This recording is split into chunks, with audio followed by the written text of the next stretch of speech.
Bismillahirrahmanirrahim. Assalamu alaikum student. I am Professor Nisar Ahmed Nisar, ETA specialist, and you are watching my YouTube channel Chemistry Super King. Dear student, ETA series के next session के साथ that is Avogadro law. Student, हमने gases law पे बात की है जिसमें हमने Boyle's law, Charles law and Emerton law discuss किए.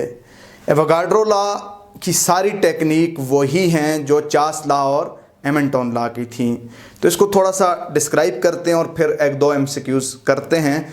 आज की ये शॉर्ट वीडियो होगी. इससे पहले स्टूडेंट मेरी एक वीडियो आ चुकी है, उसको भी आपने देखना है. अगर एमंटन लॉ वाली वीडियो आपने नहीं देखी वो भी आप लाजमी देखें और कमेंट सेक्शन के अंदर अपना फीडबैक लाजमी दीजिएगा. ख़ुद भी इसे लाइक करें और दोस्तों के साथ शेयर करें. तो स्टूडेंट सबसे पहले हिस्ट्री की बात करते हैं. एमंटन लॉ के बाद जो लॉ हमारे पास आता है उसको हम एवोगाड्रो लॉ कहते हैं. ये law Amedeo Avogadro Italian physics था, 1813 में पेश किया. ये लॉ वॉल्यूम ऑफ गैस और number of mole of gas के दरमियान रिलेशनशिप शो करता है कि this law was put forward by Amedeo Avogadro in 1813. Amedeo Avogadro was Italian physicist. This law show the relationship between volume and number of mole of gas. जबकि दो parameter constant इसमें होने चाहिए. कौन से दो पैरामीटर कांस्टेंट होने चाहिए स्टूडेंट? टेम्परेचर और प्रेशर कांस्टेंट होने चाहिए. तो इस लॉ की बहुत सारी स्टेटमेंट हैं. इस लॉ की पहली स्टेटमेंट ये है कि किसी गैस का वॉल्यूम डायरेक्टली प्रोपोर्शनल होता है उसके नंबर ऑफ मोल के eight constant temperature and pressure. Volume of given mass of a gas is directly proportional to its number of mole at constant temperature and pressure. ये पहली statement है. Student mathematically हम लिख सकते हैं volume is directly proportional to number of mole. Constant reduce करेंगे, proportionality change होगी equality के अंदर. V is equal to can to n, n इधर मल्टीप्लाई इधर जाकर डिवाइड हो जाएगा. V divide by n equal to constant. That is our equation number A. ये हमारी इक्वेशन, इसको हम ए का नाम दे देते हैं. यहां से इस लॉ को हम ऐसे भी डिफाइन कर सकते हैं कि ratio of volume to number of mole of gas, ratio of volume to number of mole of gas at constant temperature and pressure is always constant. किसी गैस के वॉल्यूम और नंबर ऑफ मोल की ratio constant temperature pressure पे हमेशा student क्या होती है? Constant होती है. तो इसको फिर हम ऐसे भी लिख सकते हैं V1 divide by N1 equal to V2 divide by N2 equal to V3 divide by N3 up to Vn divide by Nn. तो स्टूडेंट इसको अगर हम और सिंप्लीफाई करें V1 into N2 equal to V2 into N1, हम इसको ऐसे भी लिख सकते हैं. स्टूडेंट याद रखना एवोगाड्रो लॉ में जो कांस्टेंट होता है वो दो चीजों के साथ चेंज होगा, टेम्परेचर के साथ चेंज होगा और प्रेशर के साथ चेंज होगा. ये टेम्परेचर और प्रेशर पे डिपेंड करेगा. याद रखना हर लॉ में जो कांस्टेंट है उस चीज पे डिपेंड करता है जो कांस्टेंट होती है. मतलब बॉयज लॉ में टेम्परेचर पे, चार्ल्स लॉ में प्रेशर पे, एमंटन लॉ पे वॉल्यूम पे. जो चीज़ कांस्टेंट होती है उस पे ये प्रोपोर्शनलिटी कांस्टेंट डिपेंड करता है. स्टूडेंट आपका ये ईटा का एमसीक्यूज है. अब स्टूडेंट याद रखना इस लॉ के जब हम ग्राफ बनाते हैं, जब वॉल्यूम को नंबर ऑफ मोल के अगेंस्ट प्लॉट करेंगे तो हमारे पास स्ट्रेट लाइन आएगी. इसी तरह स्टूडेंट जब वॉल्यूम और नंबर ऑफ मोल की रेशियो को प्लॉट करेंगे अगेंस्ट नंबर ऑफ मोल, हमारे पास हॉरिजॉन्टल लाइन आएगी. अब स्टूडेंट याद रखना मैंने कहा कि ये छोटा सा लॉ है. इस लॉ की सारी टेक्निक चार्ल्स लॉ और एमंटन लॉ वाली है. स्टूडेंट किसी गैस के एक मोल का जो वॉल्यूम होता है उसे मोलर वॉल्यूम कहते हैं. ईटा के अंदर एमसीक्यूज आता है what is the molar volume, what is the molar volume. तो 22.4, 24 both and be not exactly known. Student याद रखना बड़ा इंपॉर्टेंट पॉइंट है. किसी गैस के एक मोल का वॉल्यूम मोलर वॉल्यूम कहलाता है. What is the value of molar volume? ये बात डिपेंड करेगी टेम्परेचर और प्रेशर पे. जब तक टेम्परेचर और प्रेशर स्पेसिफाई नहीं किए जाते आप मोलर वॉल्यूम नहीं बता सकते. एसटीपी पे, एसटीपी का मतलब है स्टैंडर्ड टेम्परेचर प्रेशर पे, मोलर वॉल्यूम की वैल्यू होती है 22.4 डेसीमीटर क्यूब. टेम्परेचर बढ़ाने से मोलर वॉल्यूम बढ़ेगा, टेम्परेचर कम करने से मोलर वॉल्यूम कम होगा. प्रेशर बढ़ाने से मोलर वॉल्यूम कम होगा, प्रेशर कम करने से मोलर वॉल्यूम ज़्यादा होगा। मोलर वॉल्यूम का टेम्परेचर के साथ डायरेक्ट और प्रेशर के साथ इनवर्स रिलेशन है। आरटीपी के ऊपर, ये स्टूडेंट एसटीपी है, आरटीपी पे, अब देखें एसटीपी पे टेम्परेचर क्या होता है 0 सेंटीग्रेड, प्रेशर 1 एटीएम, तो वॉल्यूम था 22.4। आरटीपी पे temperature 25 centigrade, pressure 1 ATM, pressure change नहीं हुआ, टेम्परेचर चेंज हुआ है, तो आरटीपी का वॉल्यूम एसटीपी वाले वॉल्यूम से ज़्यादा ही होना चाहिए, तो 24 डेसीमीटर क्यूब होता है आरटीपी पे molar volume of a gas. Student बाद ऑफ एमसीक्यूज आता है कि at 30 centigrade and 1 ATM pressure which of the following could be the molar volume, which of the following could be the molar volume. एक option आपके पास होता है 22.4, एक ऑप्शन होता है 24, एक ऑप्शन होता है लेस देन 24, एक ऑप्शन होता है ग्रेटर देन 24 डेसीमीटर क्यूब। अब स्टूडेंट देखें 30 सेंटीग्रेड है, 1 एटीएम है, 25 सेंटीग्रेड पे 24 होता है, 30 सेंटीग्रेड 25 से ज़्यादा है, तो वॉल्यूम 24 से ज़्यादा होना चाहिए।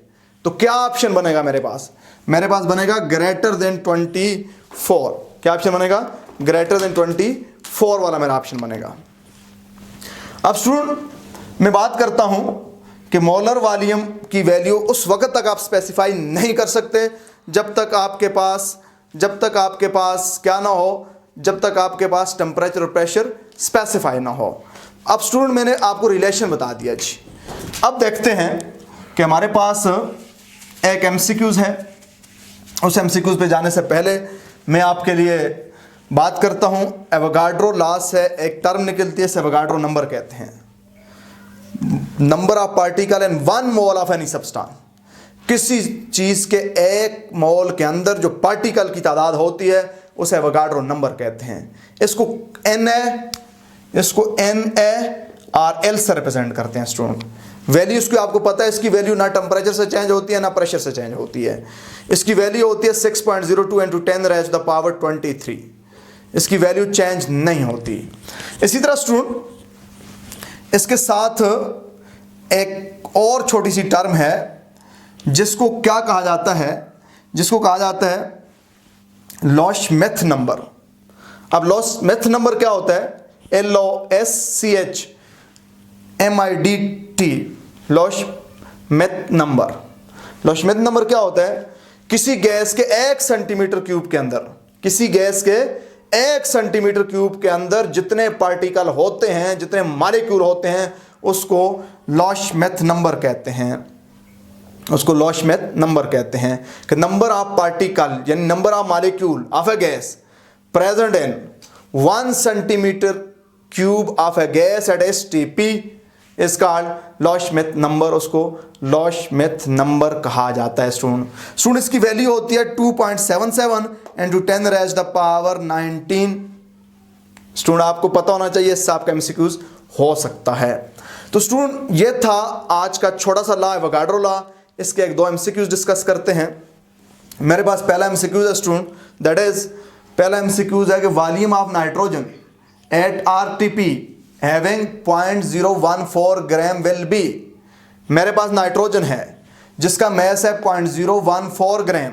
RTP पे इसका वॉल्यूम क्या होगा? स्टूडेंट हमने ट्रिक से सॉल्व करना है। मुझे पता है जब 28 ग्राम नाइट्रोजन होगी 1 मोल होगा। RTP 1 मोल का वॉल्यूम होता है 24। और स्टूडेंट अगर इसको मैं सेंटीमीटर क्यूब में लिखूं तो 24,000 सेंटीमीटर क्यूब में 24,000, डेसीमीटर क्यूब में 24। अब स्टूडेंट मैं अगर 14 ग्राम कर लूं, इसको मैं आधा करूंगा 12, इसको मैं आधा करूंगा कितना जी? 12। अब स्टूडेंट इसको भी मैं आधा करूंगा, कितना बनेगा स्टूडेंट? 12,000। अब स्टूडेंट जरा गौर करना, यहां से ही हमें ऑप्शन मिल गया है। चूंकि हमारे पास इसका डेसिमल यहां पे है, इसका डेसिमल यहां पे, इसका डेसिमल यहां पे। अब स्टूडेंट मैं क्या करूंगा, मैं इस डेसिमल को 2 डिजिट इधर शिफ्ट कर दूंगा तो बनेगा 0.14। इस डेसिमल को 2 डिजिट इधर शिफ्ट कर दूंगा, बनेगा 0.12 डेसीमीटर क्यूब। इसको भी 2 डिजिट इधर शिफ्ट कर दूंगा, बनेगा 120 सेंटीमीटर क्यूब। ये डेसीमीटर क्यूब है। अब स्टूडेंट मेरा मैथ कितना है? 0.01। इस डेसिमल को एक और इधर शिफ्ट करूंगा 0.014, इस डेसिमल को भी एक इधर शिफ्ट करूंगा 0.012, इसको भी एक इधर शिफ्ट करूंगा 12 सेंटीमीटर की। अब सुन जरा गौर करना, जब नाइट्रोजन का मैस 0.014 होगा, डेसीमीटर क्यूब के अंदर वॉल्यूम 0.012, सेंटीमीटर क्यूब के अंदर वॉल्यूम कितना था, सेंटीमीटर क्यूब के अंदर वॉल्यूम 12 सेंटीमीटर क्यूब था। तो यहाँ पे ऑप्शन आप देखें तो ऐसा कोई ऑप्शन मौजूद नहीं है। तुम्हारा ऑप्शन क्या बनेगा student? None of these option बनेगा। तो ये हमने ट्रिक से सॉल्व कर दिया, इसमें कैलकुलेशनों की जरूरत नहीं होती। याद रखना, ईटा में आपको कभी ऐसा एमसीक्यूज नहीं दिया जाता जो ट्रिक से ना हो सके। अगर कैलकुलेशन से होना हो तो वो सिंपल कैलकुलेशंस दी जाएंगी। स्टूडेंट एक दो एमसीक्यूज पे और बात करता हूं जी, फिर आज का सेशन खत्म करते हैं। स्टूडेंट बात करते हैं important MCQs related Avogadro law. पहला एमसीक्यूज है molecule in 12 centimetre cube gas at STP will be. 12 centimetre cube gas पे एसटीपी पे कितने मॉलिक्यूल होंगे? स्टूडेंट मैंने आपको एक टर्म पढ़ाई है, उसको हमने लॉ श्मिट नंबर, या बाज़ दफ़ा इसको आप बाज़ प्रोनाउंसिएशन इस तरह भी करते हैं लॉकमिथ, LOSCHMIDT, लॉ श्मिट या लॉकमिथ नंबर इसे प्रोनाउंस किया जाता है। उसकी वैल्यू हमें पता है कि 1 सेंटीमीटर क्यूब किसी भी गैस का वॉल्यूम हो तो उसके जो अंदर जो मॉलिक्यूल होते हैं 2.77 × 10⁻⁹ होते हैं। यानी 1 सेंटीमीटर क्यूब के अंदर जो मॉलिक्यूल की तादाद है एसटीपी पे 2.77 × 10⁻⁹ है। तो स्टूडेंट अब 12 सेंटीमीटर, अब इधर इसको 12 सेंटीमीटर करना है तो 12 के साथ इसको मल्टीप्लाई करना है, इसको भी 12 के साथ मल्टीप्लाई करना है। तो 12 सेंटीमीटर क्यूब जब वॉल्यूम होगा तो मॉलिक्यूल कितने होंगे? 12 मल्टीप्लाइड बाय 2.77 × 10⁻⁹ हम यहाँ तक पहुँच गए। अब स्टूडेंट यहाँ से आपने अप्रॉक्सीमेशन लगानी है। देखें स्टूडेंट क्या अप्रॉक्सीमेशन लगानी है? अब अप्रॉक्सीमेशन ये लगानी है कि 12 को जब 2 से मल्टीप्लाई करेंगे तो 24 बनेगा। 12 को जब 2 से मल्टीप्लाई करेंगे 24 बनेगा। अब 12 को जब 0.5 से मल्टीप्लाई करेंगे तो 6 बनेगा। 12 का आधा 6 होता है तो ये 30 हो गया। यानी 12 को अगर मल्टीप्लाई करें 2.5 के साथ तो 30 बनेगा। कितना बनेगा स्टूडेंट? 30। यानी 30 × 10⁻⁹ ये तो मिनिमम आंसर होगा, क्योंकि यहाँ पे 2.5 अगर होता तो ये 3 × 10⁻20 आंसर होना चाहिए। अगर 2.5 होता तो ये 2.5 से ज़्यादा है, तो हमारे पास जो आंसर होगा 3.something × 10⁻20। अब देखें स्टूडेंट, ये तो हो नहीं सकता। ये क्यों नहीं हो सकता? क्योंकि यहाँ पे 3 × 10⁻19 से सिर्फ 12 × 10⁻19 बड़ा है, तो ये ऑप्शन आउट हो गया। अब स्टूडेंट यहाँ पे जब 12 को मैं मल्टीप्लाई करूंगा, लेट्स सपोज अगर इसको मैं 3 भी ले लूँ, इसको अगर मैं 3 ले लूँ तो 12 को 3 से मल्टीप्लाई करूंगा 36 आएगा। 36 × 10⁻19 अगर इसको मैं 3 ले लूँ। अगर ये 2.5 होता तो मेरा आंसर होता क्या होता? 30 × 10⁻19। इसका मतलब ये हुआ अगर इसको मैं इस डेसिमल को यहाँ पे भी ले आऊँ तो मेरा आंसर इन दोनों के कुछ दरमियान होना चाहिए। 3.something × 10⁻20 होना चाहिए, या 30 और 36 के दरमियान कोई वैल्यू × 10⁻19 होना चाहिए। मेरे ख्याल में आपको समझना चाहिए इस पॉइंट को। अब सुन यहाँ पे आए 6.02 × 10⁻23 तो हो नहीं सकता, क्योंकि यहाँ पे मेरा मैक्सिमम आएगा 36 × 10⁻19, तो ये क्या बन सकता है? 3.6 × 19। अगर इसको मैं 3 कंसिडर कर लूँ, ये ट्रिक को ज़रा समझना, तो ये ऑप्शन भी नहीं हो सकता। 2.77 × 10⁻19 ये तो 1 सेंटीमीटर क्यूब का होता है। फिर पीछे मेरे पास क्या ऑप्शन रह गए? पीछे मेरे पास एक ही ऑप्शन रह गए। इसको ट्रिक्स कहते हैं। देखें जब इस तरह की वैल्यू आए तो हमने क्या कर लेना है, इसके करीब तरीन जिससे इजीली आप कैलकुलेट कर सकें 2.5 आता है, उसका आंसर आता है 30 × 10⁻19। और इसको अगला जो इसके करीब तरीन सिंपल होल नंबर है 3, उससे आता है 30 × 10⁻19। तो 2.77 इज n बिटवीन 2.5 and 3। तो इसका मतलब है आपका आंसर होगा 30 और 36 के दरमियान कोई डिजिट × 10⁻19, या ये अगर 20 के हिसाब से लिखें तो ये बनेगा 3.6 × 10⁻20, 3.0 × 10⁻20। अगर इस हिसाब से हमने देखना है तो हमारा आंसर 3.0 से 3.6 के दरमियान कोई डिजिट × 10⁻20। तो स्टूडेंट यहाँ पे ज़रा गौर करें, हमें कैलकुलेटरों की ज़रूरत नहीं है अगर हमें ट्रिक आती है। इसीलिए कहा जाता है कि always learn eta chemistry with expert, experience and specialist teacher, otherwise आपका साल ज़ाया होने के चांसेस हुआ करते हैं। स्टूडेंट याद रखना, मेरा चैनल खुद भी सब्सक्राइब करना है, दोस्तों को भी एडवाइस करना है। मैं केमिस्ट्री सुपर किंग फाउंडेशन मैंने बनाई है, इस चैनल से जितनी भी इनकम आएगी उसका 50% इस फाउंडेशन में डोनेट करूंगा और इससे हम पुअर स्टूडेंट की हेल्प करेंगे। उसका मैकेनिज़्म डेवलप करने जा रहे हैं हम कि किस तरह वो तरतीब होगी, कैसे होगा। इसलिए भी इसकी व्यूअरशिप आपने बढ़ानी है और ये नहीं है कि आप इसकी व्यूअरशिप सिर्फ इस मकसद के लिए बढ़ाएं। इंशाल्लाह इस पर मटेरियल भी आपको क्वालिटी मिलेगा। पूरी दुनिया में आप इस मटेरियल को कंपेयर करें, आपको ये एहसास नहीं होगा कि हम कम पढ़ रहे हैं, हमने कम पढ़ा है, हम ट्रिक्स में पीछे हैं, हम कॉन्सेप्ट में पीछे हैं, हम मटेरियल में पीछे हैं। ये बात मैं इसलिए कर रहा हूँ कि इसमें मैं बहुत ज़्यादा मेहनत करके आपके लिए मटेरियल तैयार करता हूँ। 2 वीडियो रोज़ की मेरी जो अपलोड होती हैं, इसके पीछे मेरी 7 से 8 घंटे की एफर्ट हुआ करती है। नेक्स्ट स्टूडेंट, बड़ा इंपॉर्टेंट MCQs है और ये MCQs मेजॉरिटी स्टूडेंट नहीं कर सकते। आपने ये क्या करना है, पॉज करनी है वीडियो, पहले खुद ट्राई करनी है, फिर मेरा सोल्यूशन देखना है। स्टूडेंट देखें, an open vessel at 27 centigrade is heated until 3/5 of the air in it has been expelled। एक ओपन कंटेनर था, उसमें एयर थी 27 सेंटीग्रेड पे, उसको हीट किया। पहले 27 सेंटीग्रेड पे उसमें एयर भरी हुई थी, उसको हीट किया, उसमें क्या हो गया है, उसमें 3/5 ऑफ द एयर रिमूव हो गया है। Assuming that volume of the vessel remain constant, volume vessel का क्या है, constant. The temperature to which vessel has been heated is, किस टेम्परेचर पे हमने हीट किया कि उसकी 3/5 एयर निकल गई उसके अंदर से। अब स्टूडेंट बड़ा टेक्निकल MCQs है, आपने वीडियो पास करके खुद इसको सॉल्व करें। मैं 1 मिनट के लिए साइड पे हो जाता हूँ, खुद आप इसको सॉल्व करें, खुद इसको आपने सॉल्व करना है पॉज करके, फिर अब मेरे सोल्यूशन पे आपने क्या करना है, आना है। अब स्टूडेंट मैं इसको सॉल्व करता हूं। देखें मेरे पास क्या था, कंटेनर था, टेम्परेचर क्या था 27 सेंटीग्रेड, इसको मैं T1 मान लेता हूं।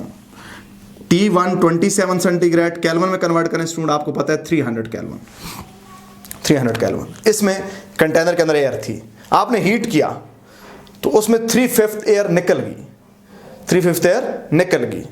यानी अगर शुरू में हम उसका 1 मोल ले लें तो 3/5 मोल उससे निकल गए।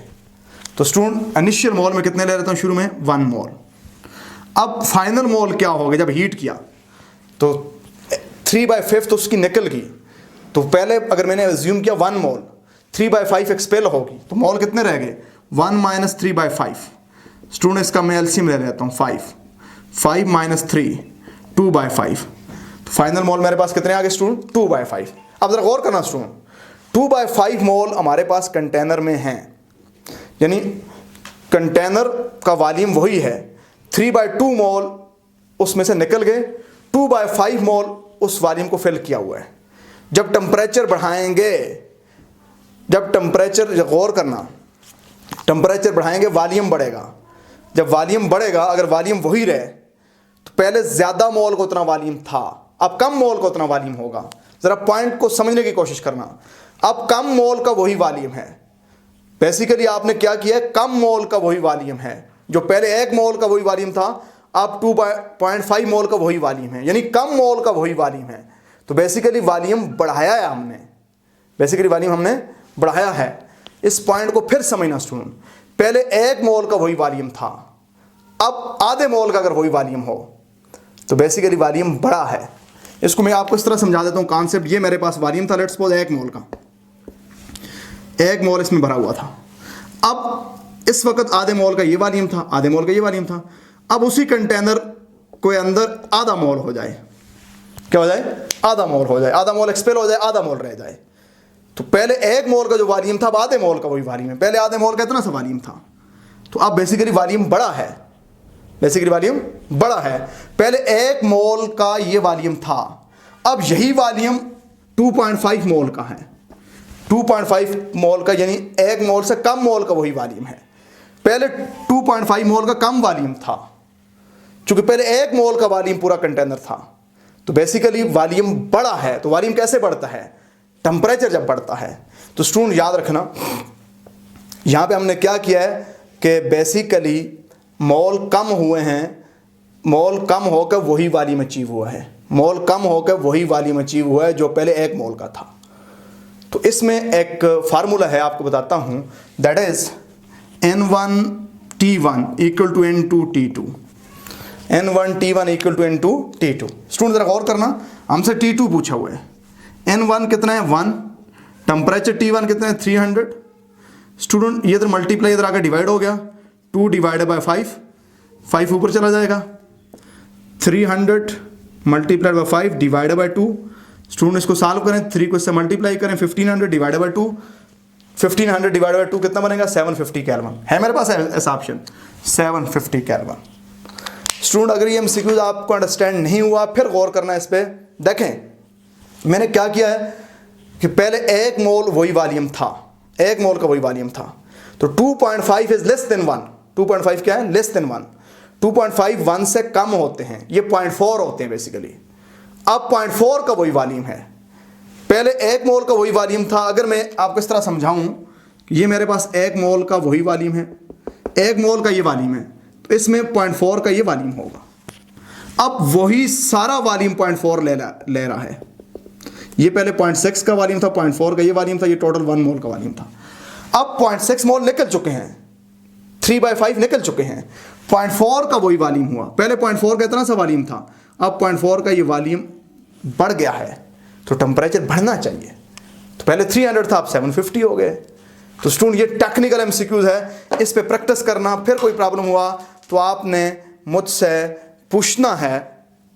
स्टूडेंट नेक्स्ट हमारा जो सेशन आएगा वो बहुत ही ज़्यादा इंपॉर्टेंट सेशन होगा, ideal gas equation and its application, और फिर उसके साथ साथ इन सारे लॉ की एक दूसरी फॉर्म भी मैं बताऊंगा आपको कि boys law, Charles law, Avogadro law और हैमिल्टन लॉ की एक और फॉर्म भी होती हैं जो काइनेटिक इक्वेशन से निकल कर आती हैं, वो क्या हैं उस पर भी उसमें मैं बात करूंगा।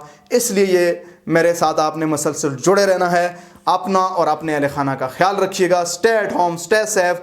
केमिस्ट्री सुपर किंग को हर स्टूडेंट कम से कम 20-30 स्टूडेंट तक पहुंचाए ताकि इससे स्टूडेंट को फ़ायदा हो, इससे व्यूअरशिप बढ़े और इस चैनल की इनकम आए, और जो इस चैनल की इनकम आएगी उसका 50% हम एक नए काज के लिए खर्च करेंगे ताकि आपका भी इसके अंदर हिस्सा पड़ जाए। बहुत बहुत शुक्रिया।